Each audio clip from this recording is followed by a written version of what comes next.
Guys, फेरि पनि आएँ म हजुरहरू माझ। किनकि मैले अहिले 3-4 वटा भिडियो देखेँ।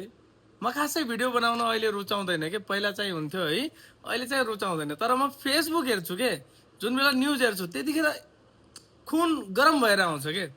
अब अहिले ग्यासको सर्टेज छ है नेपालमा र भारतमा।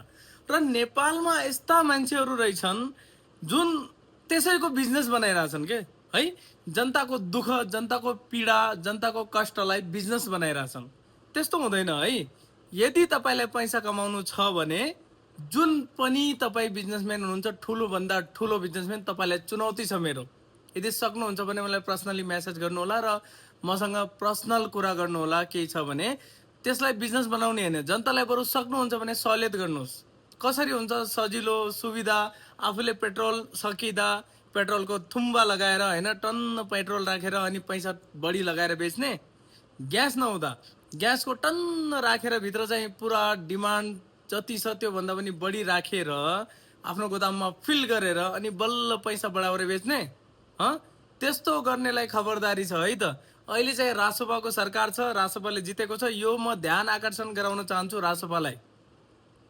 प्लिज यसलाई चाहिँ निगरानीमा राख्नुहोस्।